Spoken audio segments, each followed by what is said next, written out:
Hi guys, പവിത്രം promo റിവ്യൂവിലേക്ക് എല്ലാവർക്കും സ്വാഗതം. അങ്ങനെ ഇലക്ഷൻ പ്രചരണം തകൃതിയായി നടക്കുന്നു. കൂട്ടം കൂട്ടമായി വോട്ട് ചോദിക്കുന്നു. ശ്രീകാര്യം ശ്രീനിവാസൻ നാലും കൂടിയ മൂലകളിൽ പ്രസംഗിക്കുന്നു.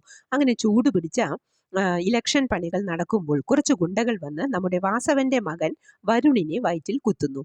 ഇത് കണ്ടതും ഒളിഞ്ഞു നിന്നിരുന്ന പുളിക്കൻ വിക്രം എന്ന് വിളിച്ചു ഓടുന്നുണ്ട്. വിക്രമിന്റെ കൂട്ടുകാരൻ രാജന്റെ അടുത്ത് വന്ന് പിടികൊടുക്കാതെ ഓടിയതാ ഞാൻ, വിക്രം എവിടെ എന്ന് ചോദിച്ച് നടന്ന സംഭവങ്ങൾ മുഴുവൻ അവരോട് പറയുന്നു. വാസവനും ഭാര്യയും ഹോസ്പിറ്റലിൽ ഇരുന്ന് പൊട്ടി പൊട്ടി കരയുന്നു. പിന്നീട് കുറേ ഗുണ്ടകൾ വന്ന് വിക്രമിന്റെ മുറിയും വീട്ടുസാധനങ്ങളും ഒക്കെ തല്ലി തകർക്കുന്നു. മാഷും വിനായകനും മറ്റുള്ളവരും എല്ലാവരും പേടിച്ചു നോക്കി നിൽക്കുന്നു. ഇതെല്ലാം പത്രത്തിലും ചൂട് വാർത്തയായി വന്നും കഴിഞ്ഞു. വേദ ഈ വാർത്തകൾ വായിച്ച് പൊട്ടിക്കരയുന്നു. ഇതിന്റെ എല്ലാം പിന്നിൽ നമ്മുടെ ശ്രീകാന്തും ചന്ദ്രശേഖരനും ആയിരിക്കും. ഇനി വിക്രത്തിന്റെ കയ്യിൽ നിന്നും കിട്ടിയാലേ ശ്രീകാന്ത് പഠിക്കുകയുള്ളൂ. ഇലക്ഷൻ കഴിഞ്ഞാൽ വിക്രം പുലിക്കുട്ടിയായി വന്ന് സംഹാര താണ്ഡവം ആടും. ഇനിയുള്ള എപ്പിസോഡുകൾ അതിനുള്ളതാണ്. ഇതൊക്കെയാണ് പ്രൊമോ വിശേഷങ്ങൾ. പ്രൊമോ ഇഷ്ടമായെങ്കിൽ ലൈക്ക് ചെയ്യാനും ഷെയർ ചെയ്യാനും സപ്പോർട്ട് ചെയ്യാനും സബ്സ്ക്രൈബ് ചെയ്യാനും മറക്കരുത്. അടുത്തൊരു എപ്പിസോഡിന്റെ പ്രൊമോവുമായി വരുന്നതുവരെ കാത്തിരിക്കുക.